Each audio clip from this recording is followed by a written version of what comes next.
This is, no Democrats are here, right?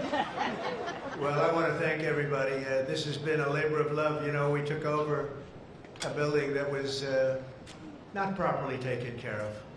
It just wasn't. It's a very special building, and we are taking care of it. This was grass, and when you have a news conference, and this was going on for many years, but everybody would just sink into the mud. It was extremely luxurious grass, especially when it was raining, because you'd go down about 5 inches into the mud. And when we had a press conference here, all the press standing back there, they'd be cursing me. The women would be lifting up their shoes, saying, "You've destroyed my shoes, this is terrible." So we got a stone that's the exact same stone and color as the White House itself, because we wanted the friendly feeling of that light color. And it reflects the sun, and it keeps you cool even in the summer. And we've had press conferences. We finished it about a month ago. This is, as you see over here, the Presidential Walk of Fame. And we had this long wall with half windows, because that used to be a swimming pool on the other side of the wall. That was the swimming pool where Jackie would say, "I hear women inside." Are women inside? Quite famous. I'm not saying anything. This was a part of a movie. And the Secret Service said, "No, ma'am. There's no women inside, ma'am. I'm sorry, ma'am. You're going to have to move along." "But I hear women inside." "No, ma'am. You'll have to move along, ma'am." So that was the famous swimming pool. Now it's even worse. It's for the media. They covered the pool up. They covered the pool up, and now it's for the media. And I think we have a small representative group. I don't think they allowed the rest of them. I can't believe it. What happened? They're all on the other side of the wall. Can you believe it? Because this is supposed to be sort of a private event. And there is no such thing in politics as a private event. Lindsey, you learned that a long time ago, right? The great Lindsey Graham. Doing fantastic. You're up 34 points, Lindsey. That's right. Thank you. It's not bad, I'll tell you. It's not bad. So we did the Presidential Walk of Fame from the great George Washington all the way to, well, I think we have to rate him above me. So it's less than great, less than George. Somebody went up there and they say, "You're the third best president in the United States." This was on television, third best. And they said, "Who are the first two?" "George Washington and Abraham Lincoln." And I got extremely angry at this man. You know, you can't. It's going to be tough to beat, Mr. Senator. It's going to be John. It's going to be very tough to beat Washington and Lincoln, but we're going to give it a try, right? Hey, they didn't put out 8 wars, 9 coming. All right, we put out 8 wars, and the 9th is coming. Believe it or not.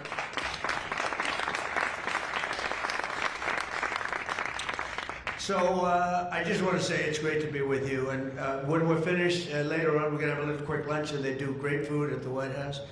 And this is used sometimes for evening, where we've had some incredible people for the evening, and some of the big foreign leaders have been coming. And most excitingly, on the other side, you see the fence and the wall. We're building a world-class ballroom. You know, for 150 years, they've wanted a ballroom here. We don't have a ballroom. We have a little cocktail area, but we don't have a ballroom. The East Room, it's called, is a very small cocktail area. It holds about 88 people if it's tight. And I said, if I do this again, I'm going to get a ballroom built, and we're putting up our own money. With the government is paying for nothing. You probably hear the beautiful sound of construction to the back. You hear that sound? Oh, that's music to my ears. I love that sound. Other people don't like it. I love it, Josh. I think when I hear that sound, it reminds me of money. In this case, it reminds me of lack of money, because I'm paying for it, so it's the opposite. But it's going to be one of the most beautiful ballrooms anywhere in the world, and it's going to be able to take care of tremendous things. When you have, as an example, I'm going to see President Xi in 2 weeks, going over to South Korea. We're going to meet in South Korea. We're going to talk about a lot of things. They want to discuss the fact that they're paying 157% tariff. It's a little higher than they thought. And we're doing very well. I think we're going to do well in that negotiation. We've done well, as you know, with Japan, with South Korea, with Europe. The European nations got together, we made a deal. And it was all based without the tariffs. You could have never made the deal. I'll tell you what, tariffs equal national security. Remember that. Tariffs equal national security. You got to remember that. And they also equal wealth for our nation because we've taken in hundreds of billions of dollars in a very friendly manner, given to us by nations that used to take it from us. And they used tariffs on us. We never used it on them because we were foolish. Or we were led by people that weren't business people. But it really does. It equals national security. And I wouldn't have put out, I mentioned 8 wars, 9 coming. Of the 8, 5 were based solely on trade and tariffs. India, Pakistan were going at it. 2 nuclear powers, and serious nuclear. 7 planes shot down. They were ready to go, and I called them up. I said, you go to war, and we're not doing a trade deal. And they said, well, what does one thing have to do with the other? I said, it has a lot. You're nuclear powers, and if you do it, we're not doing a trade deal. And 24 hours later, they called me, we have decided not to do it. We stopped the war. We stopped a potential disaster, a nuclear disaster, because of trade. And it's been really amazing, but the tariffs have made us a wealthy country. They've given us tremendous defense. They've given us things that we can do for other countries, very positive. But again, really, it's national security, it's national defense, and they are so important, and it's incredible that presidents, for the most part, didn't know how to use them, when to use them. If you go back, you'll see some of the presidents that were the most successful were believers in tariffs. And I even see foreign countries now that we are doing very well with, taking ads. Don't go with tariffs. They're taking ads. I saw an ad last night from Canada. If I was Canada, I'd take that same ad also. But they're actually on television taking ads. But I do believe that everybody's too smart for that. We have a very, very big and important case coming up. We should win the case based on the legal merit. We should also win the case based on all of the things I just said. But we're a wealthy country again. Last week, as you know, they found $31 billion. They came to see me, sir, we found $31 billion.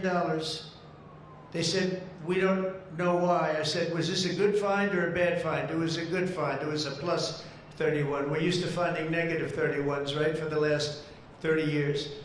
I said, check the tariff shelf. Well, those tariffs haven't kicked in. Yes, they did. They kicked in 2 months ago. Check it. He comes back 2 hours later. Sir, you were right. We have an additional $31 billion, billion, not million, Lindsay, billion, that we just found from tariffs. They kicked in earlier than we thought. You were right. We're a wealthy nation again, and we're a nation that can be secure. We're a nation that can start paying down our debt. And with tariffs, we're the wealthiest nation ever in the history of the world. Without them, we've got to slog. We've got to slog. But remember this, other nations, including China, Japan, European nations, they used tariffs against us for many years. That's why we owe $37 trillion. That's why. But they used tariffs very successfully against us, and we had presidents that never fought it. But now you have a president that does fight it. So I just want to welcome you to the incredible Rose Garden. It's just an incredible place. It was done, we did it, brought it back to health. It was in very bad shape, actually, and we brought it back to health.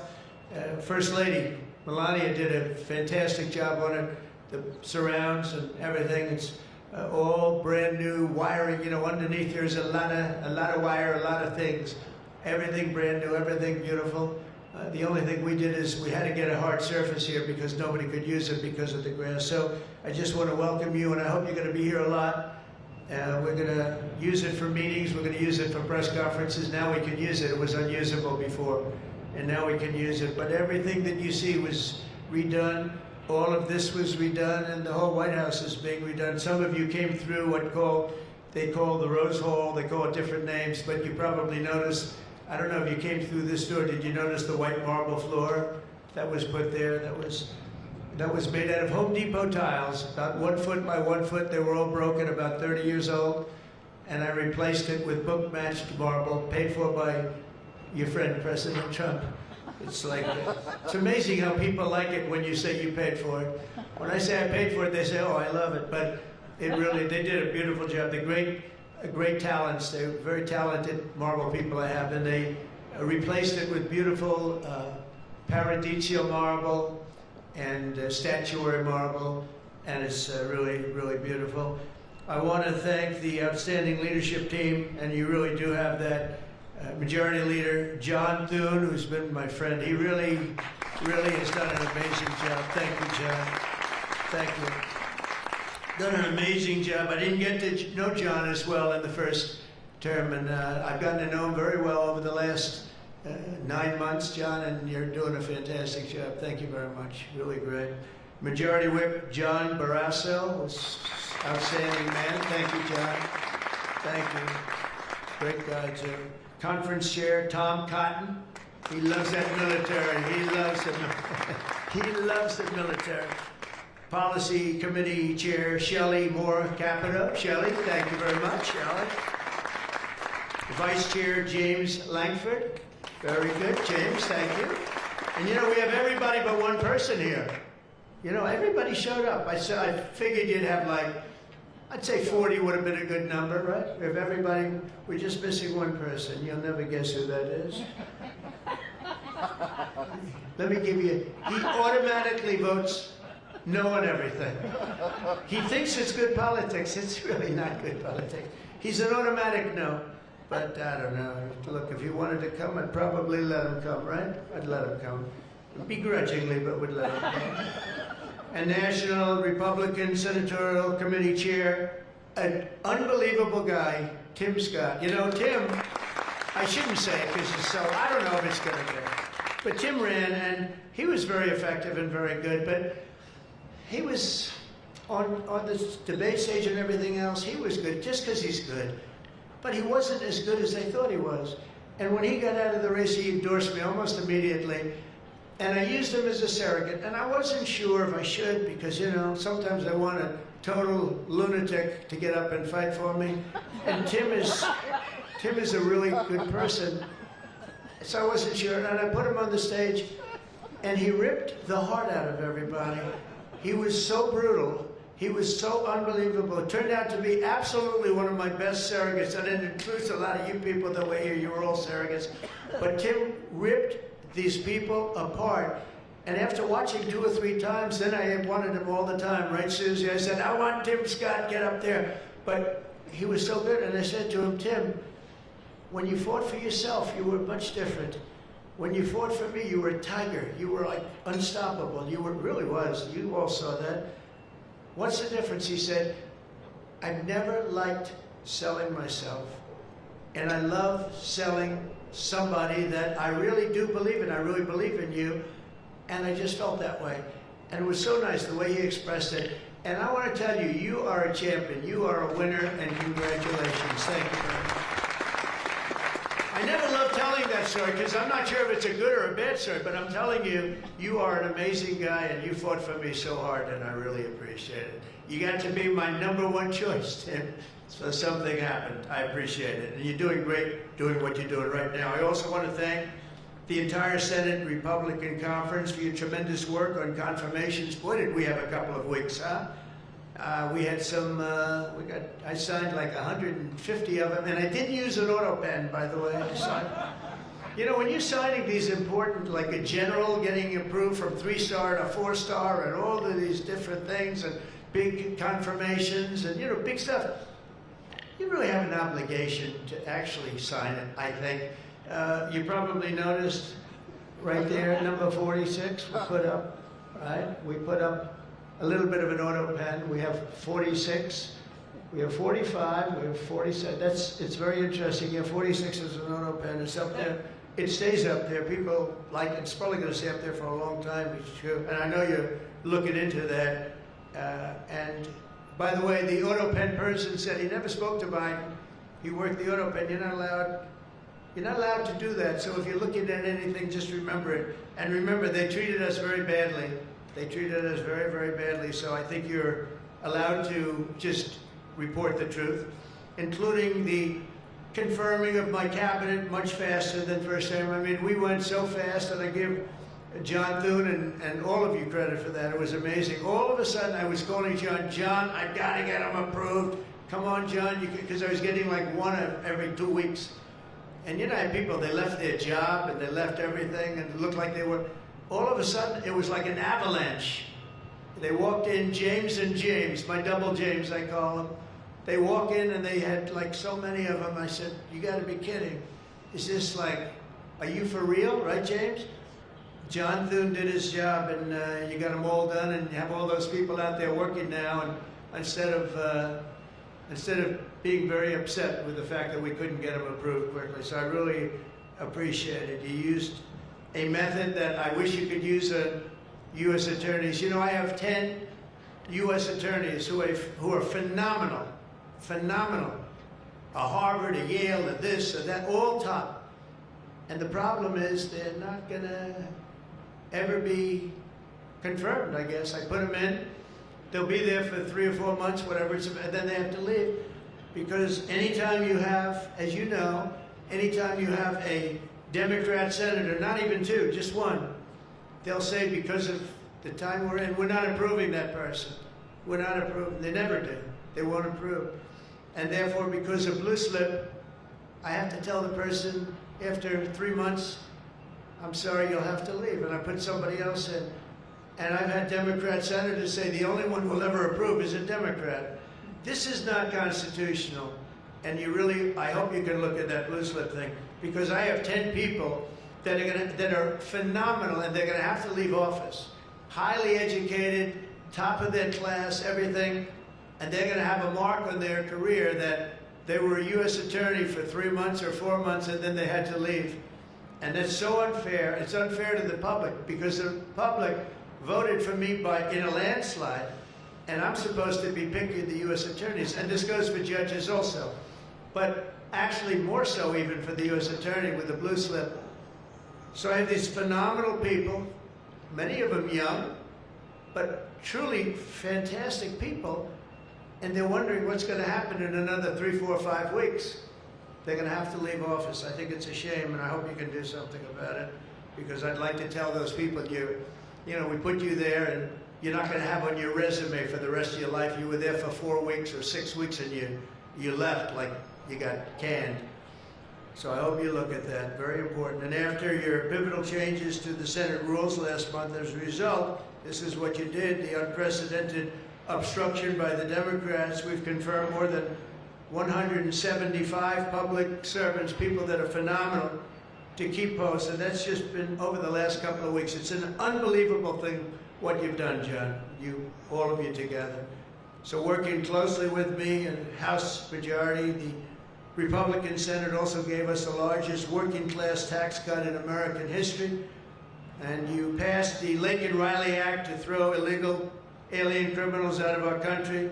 You passed the Genius Act and the Take It Down Act with the support of our wonderful First Lady. She got, by the way, she got actual support from the other side. It was bipartisan.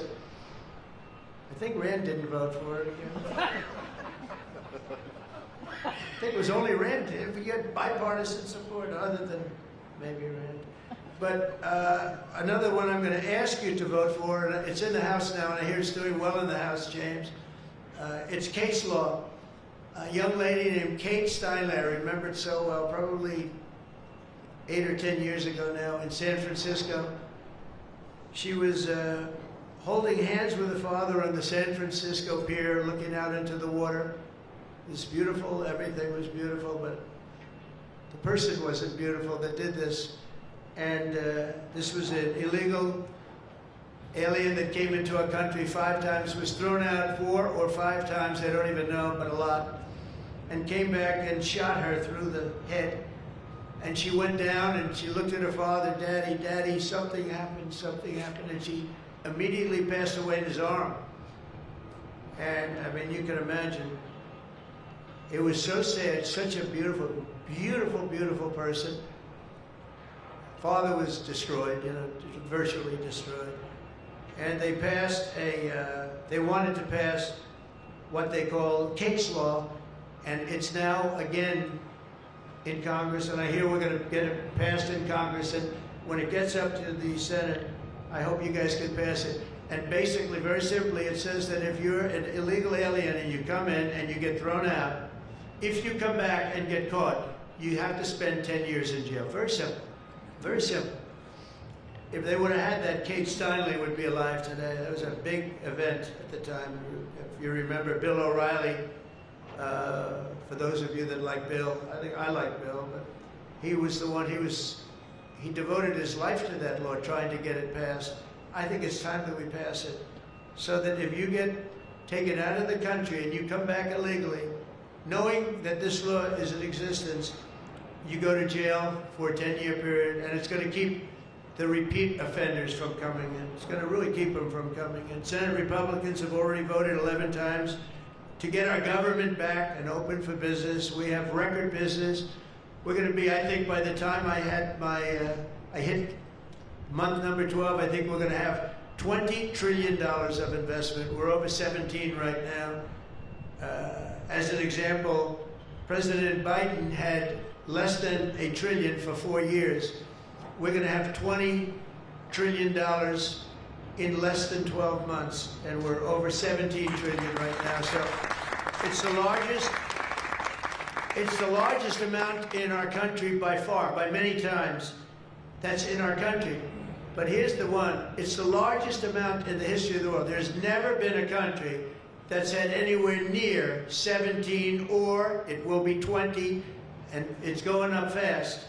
A lot of it's because of tariffs, because they're coming in because they don't want to pay tariffs. In other words, they make their product in a certain country, and they used to just send it in here, and there was no charge, absolutely. Now, if they have to pay a 20%, 30%, 50%, 100%, or 2% tariff, they say, well, it's better if I build my plant in the United States. It always amazed me I did this first term. We had the greatest economy in the history of our country in first term.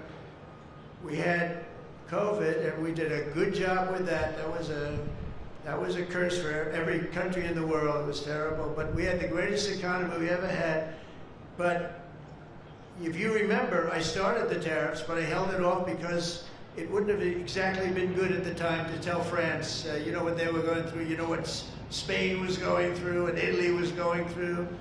That, by the way, we're going to charge you tariffs. But I had started the process. We were going, the country was doing good, and I took in hundreds of billions of dollars from China. I put the full tariffs on China. Biden left the tariffs because he couldn't, it was too much money, but they gave so many exceptions that they were essentially meaningless. In other words, here's the tariffs, but you don't have to pay if you look at somebody the wrong way. You don't have to pay, so they didn't pay very much. But with me, they were paying hundreds of billions of dollars. And again, I have a great relationship with President Xi. I expect to be able to make a good deal with him, and I want him to make a good deal for China, but it's got to be fair. For years, they were making $500, $600, $700 billion. $700 billion, and we'd be making nothing. It was a one-sided, honestly, we built their military. We built China's military with the money that we lost for so many years getting ripped off. So now we're going to have a fair deal, and I think we're going to have a very successful meeting. Certainly there are a lot of people that are waiting for it. Maybe it won't happen.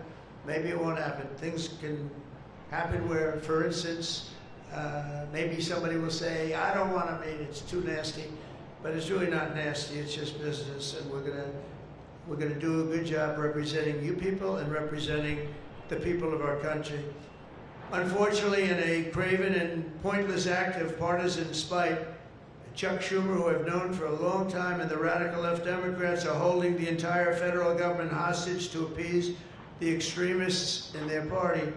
And they are extreme. I mean, I've never seen anything like it. They're extreme, and you know what? We had a landslide election. We won the popular vote by a lot. We won the swing states, all 7. Remember, they said, oh, if Trump could get 3 swing states, he'd be... And, well, I didn't get 3, I got 7. We got all 7 by a lot, by record numbers. We won the Electoral College, 312 votes. They said, it's very hard for a Republican. It's harder for a Republican. Although now I think we've swapped it. I think it's now harder for a Democrat. Because if you see what we've done with the Hispanics, with the black workers and black men, and recently a poll came out with black men and women were doing so well. You know, they want security. They don't want to have their city destroyed. Women in Chicago, beautiful black women walking around with red MAGA hats because they don't want to be mugged and shot and everything else. And then you see a Democrat get up and tell you how safe it is Chicago. Do you know they've had, in a fairly short period of time, 4,000 murders? This is over a short period of time. 4,000 murders. And they had a holiday where they had 28 people killed and almost 100 shot. And then you listen to this guy, Pritzker. I've known the family for a long time. They threw him out because he was no good, and he became governor. He's got money through the family. He didn't make, he's got money through the family. But they threw him out, he became governor. I said, I wonder how he's going to do. It's a crime palace, it's a shame. And you know what we did in D.C. is unbelievable. You people, you can walk down the middle of the street, Mr. Senator, you can walk down, you can have your wife meet you at the restaurant and she's not going to be accosted, shot, beat up, raped. It's unbelievable how bad it was. It was one of the worst in the country, and now it's stone cold. I don't say the word perfect, but it's pretty damn close. And you know, they used to have, they would average more than a murder a week in Washington, D.C. This is just before we got here, a murder a week. Think of that. The capital of, in my opinion, the capital of the world. They come from Iowa, they come from Indiana, they come from Florida, and you call up the parents, I'm sorry, sir, your son has been shot and killed. We have no crime here now. We have no crime. And the National Guard has been unbelievable, the job. Unbelievable. And you know, it also looks better. I do a tour, I hop in that beast. I feel very safe in the beast. The windows are this thick. But I hop in the beast and I tell the Secret Service, let's drive around town. I used to do that myself. I could drive myself around. I actually like that better. But now I don't think it's a good idea. But we drive around in the streets. The place is looking much, the grass is good, the fences are down, there's no tents, there's no anything. We are looking like it's just a whole new look. And the most important thing, there's no crime. And we're going to fix the roads. We have great pavers. We're going to fix the medians in between the roads, which are half of them are falling down. We're going to take some of the tiles off the bridges, the tunnels that you have. They've been up for 40 years. They're rotted. And we'll put up brand new, gorgeous white tiles like it's supposed to be. But this place is looking really good. And we haven't even started the real fixing up of the town. We're getting rid of the graffiti. You notice there's almost no graffiti anymore. A lot of that beautiful statuary marble and red graffiti all over it had bad signs up, and it stopped. We've taken out 1,700 career criminals and people that came in through an open border. They came in through Biden's open border, and we've taken them out. The thing having to do with all of the elements in the great big beautiful bill, I'll tell you, it's amazing what we've done. $200 billion in costs for medical. What we've done, $50 billion for rural hospitals. And remember, no tax on tips, no tax on Social Security, no tax on, think of all of these things that we've done. This is the biggest, this is the greatest bill. Social Security, no tax on overtime, but no tax on tips. I got that from a waitress in Nevada. I was making a speech and I'm at one of my restaurants in the hotel I own there. I say, how are you doing? Well, sir, it's terrible. They're taxing my tips. They're going, I wouldn't have even thought that. And I looked at it and she said to me, sir, there should be no tax on tips. I said, say it one time more. No tax on tips. I walked outside to the press. I said, there will be no tax on tips. She was right. And we won that state by a lot. That's not a state that we win by that much, David, but we won it by a lot. So it was pretty good. But that bill is chock full of so many different things. So it was the biggest bill. I'm actually saying this to the fake news so that they maybe print it, but maybe not, because you people know. It was the biggest bill ever passed in Congress. And what we did was a little risky. We put everything into the bill, John, right? And some people were against it. They said, no, you got to do small bites. And we gave it a shot, and we got it passed. I got a call from John. He said, it was 3 o'clock in the morning. Sir, we have 4 hard no's. Could you please call him? I said, what time is it, John? It's 4 o'clock in the morning, sir. So I call up. One of you is sitting right here. I said, Jim, could I say hello to you? It's 4 o'clock in the morning, right? He said, "Sir, you have my vote." And I said, "Wow." Then I called up another person. I'll use fictitious names. "Doug, can I get your vote?" "You've got it, sir." Then I called up another one. "How about Josh? Can I have your vote, Josh?" Because I like Josh. And Josh, who can be very difficult, said, "Sir, you have my vote." His wife was screaming at him on the other side.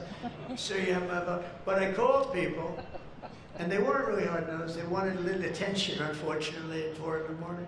Sometimes I like the ones that don't like the attention, but we'll take it anywhere we can. And we got it passed, right, John? And nobody thought that could happen, because you have a small majority. And in the House, how about in the House, we had a majority of 3. We actually went down, after that, for a period of about 2 months, we went down to a majority in the House of 1. And I kept saying, you know, because I'll tell you, Mike Johnson's great. The team, these 2 teams, did you ever see 2 people more different? One's tall, one's slightly less tall. You want to be clear? They are very different people, but they're the same in terms of talent. They did it, the 2 guys, and they get along incredibly well. We all do. We get along great. But we passed a bill. We don't need to pass any more bills. We got everything in that bill. There's nothing else we have to put. We got the largest tax cuts in history. We got the extension of the Trump tax cuts. We got all of these things. And, you know, remember, they lie. They will look at I saw it the other day, they were talking about, I call it the great big beautiful bill, but that's what it is, the great big beautiful, the biggest bill ever passed. And what they say, they make up stories. And I saw they were interviewing a senator, and they said, "Well, what's wrong with their bill?" He didn't know what to say, because there's nothing he could say. It covers everything. He said, "Death, death, it brings death." Now, if I'm a regular person and I hear that, I say, "Oh, that's terrible." But it's just the opposite. It brings life. It brings Medicaid, Medicare, Social Security. It secures all those things. And they just are so bad. You know, they said death. It was like death. And there's nothing about death. Theirs is death. Because they're going to lose Medicaid. They're going to lose Social Security. They're going to lose Medicare. All of those things are going to be gone because the whole country would be bankrupt. And you're not going to have any kind of medical insurance. So with us, it's the opposite. And it's a great bill. We don't need any more. And I want to just say from the beginning, our message has been very simple. We will not be extorted on this crazy plot of theirs. They've never done this before. Nobody has. You always vote for an extension. Chuck Schumer and the Senate Democrats need to vote for the clean, bipartisan CR and reopen our government. It's got to be reopened right now. We're not doing that. They are the obstructionists. And the reason they're doing it is because we're doing so well. We're doing well all over the world. We're doing well with the close to $20 trillion that I just told you about. It will be that number, but even if you take it down to over 17, that's a guarantee. We're doing well with everything. Car plants are pouring back into our country. AI plants, we're leading, we're dominating China right now in AI. And I did something that I think you'd like, because we have an old grid. It's a tired grid. It doesn't have the juice that you need to fire up these plants. You know, these plants will need more than double the energy we have right now for the whole country. That's how big it is. And we can't do that. There's no way we can do that. China's building right now 52 power stations. But I did something better. I'm letting everybody build their own power plant, so they'll become like an electric utility in addition to AI. But if they want to build their own plant, and we get their approvals within less than a month, it used to take 5 years prior to rejection. Sometimes a guy in Louisiana, they had one that took 12 years, and then they got rejected. I got it approved in 2 weeks when I got into office. That was the first term. And the plant is up now, and it's been a great thing for the state. I did it twice, actually. I got 2 of them that were dead after 12 years, and I got them approved, both of them, in less than a week. And that's what we're doing. Lee Zeldin, by the way, is doing a phenomenal job, Environmental Commission, I have to tell you. He knows that we have to get them fast, and we're getting them fast. So we're leading China in the AI race by a lot. Under Biden, Democrats voted 13 times for continuing resolutions to keep the government open. And all we want is simply to ask them to do it once again. They always voted for it. They never voted against it. Nobody votes against it. But they do that, and they do. It's partially my fault. I mean, I'm watching you, and I'm looking at all these great faces that I've seen. Really great people. I think with few exceptions, a couple of you I don't like that much, but with few exceptions, great people. And you look at what they do, and you look at the game they play, and it's a horrible game. And, you know, we have the hottest country ever. This is the hottest country anywhere in the world. And I say this, I'm sure you've heard me say it, but I was over in the Middle East, and the King of Saudi Arabia and others also said essentially the same thing. They said, you know, President, a year and a half ago, your country was dead. We never thought we'd see this. And right now, you have the hottest country anywhere in the world. We do. We have the hottest country anywhere in the world, which tells you about leadership, and that includes your leadership. So as you know, my door is always open to anyone. It's not like that AOC, how about her, where she said, she's talking about having rebellions and everything. She said, well, my door is always open. But she's not the leader. I'm sure the leaders felt very nicely about when she said her door is open. Who the hell wants to go into her door anyway? She doesn't know what the hell she's talking about. She's the one that started. You know, I remember, I'll never forget, she never took a course on the environment. And I watched her one day, and she was on television. She said, yes, our planet will be dead within 12 years. That was a long time ago. Our planet was supposed to be dead. Remember the 12-year theory? We were environmentally dead. Now, these people, they've got an agenda that nobody quite understands. The good news is they don't understand it either. They really have no idea. But the people do. The people understand.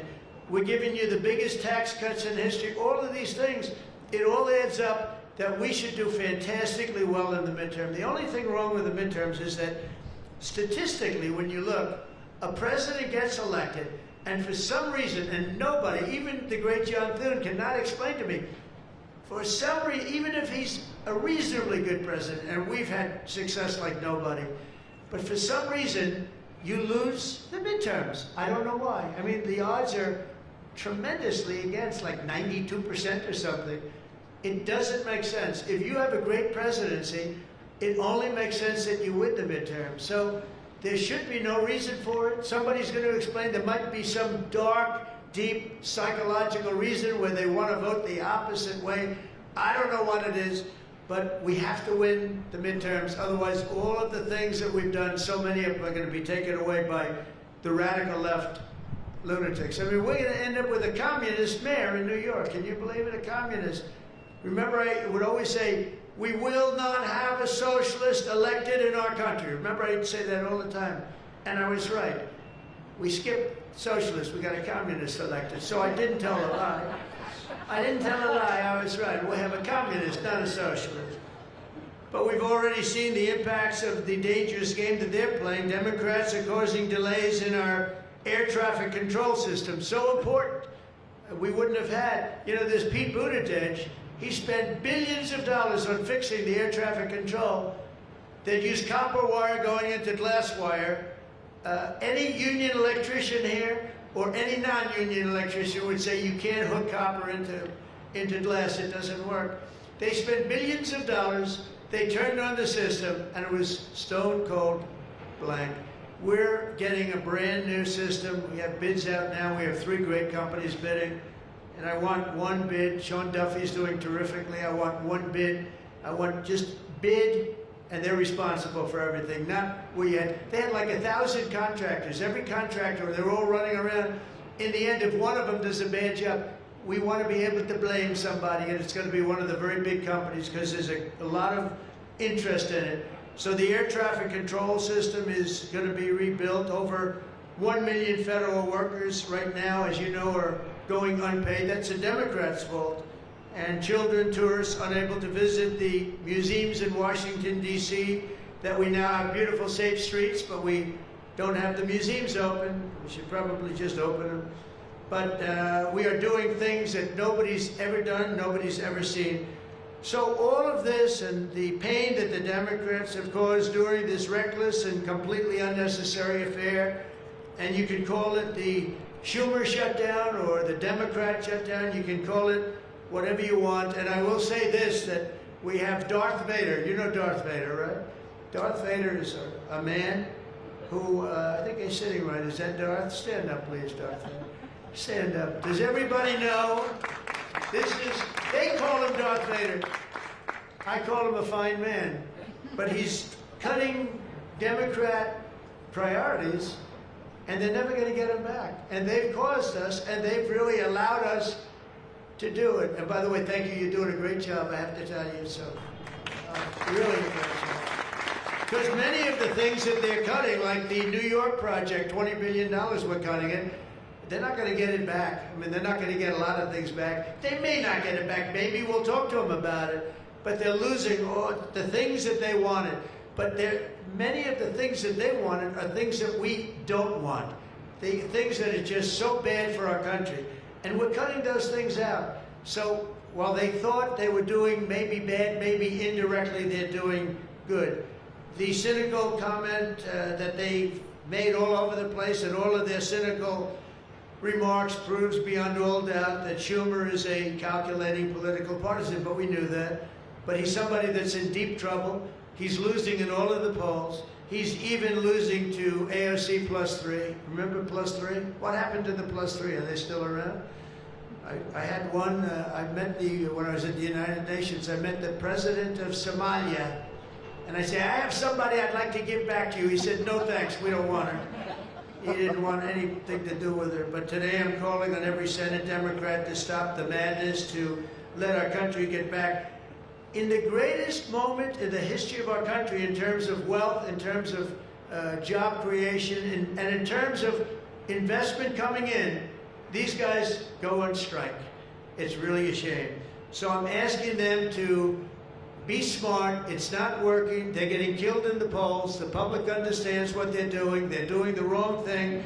And with that, I just want to say welcome to the White House. When we're finished, they do a great job. When they're finished, we're going to all come in. It'll be a little crowded, but that's okay. To the Oval Office, we'll talk a little bit, a couple of minutes. Got some interesting things. And I think I'd like to have, if I could, John, come up and say a few words, and we can close it out. And by the way, this is an open mic. It's open to the world. I think they can hear me out on the street. If anybody wants to come up and say after John, say we're all friends, and you can speak your heart out.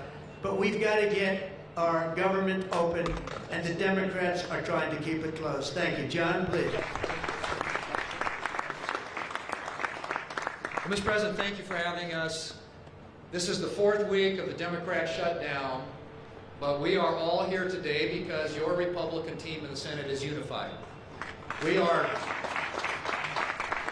This is now the longest full shutdown in history, but everybody here has voted now 11 different times to open up the government, and we are going to keep voting to open up the government, and eventually the Democrats, hopefully sooner or later, are going to come around. But Mr. President, your agenda is the right one for this country. This is your team. We are your partners in achieving and implementing the agenda that you campaigned on and the American people voted for. And you just mentioned it has been a series of promises made and promises kept, whether it's national security, whether it's the border, whether it's the economy, taxes, regulations, energy, Trump newborn accounts, school choice. You look at what we've accomplished so far. It is a remarkable, remarkable team and a record of accomplishment that can't be matched. And I would argue, at least in my time here, but perhaps in all of history. So thank you for your leadership, and we will continue to be good partners and work with you to get the work done for the American people. And let's hope that the Democrats get wise, and starting perhaps even today, vote to reopen the government so we can get back to work for the American people. Mr. President, thank you for having us at your home. You have beautiful homes, and thank you for everything you're doing to make this such a beautiful place. This is America's house. We're delighted to be here. Thank you.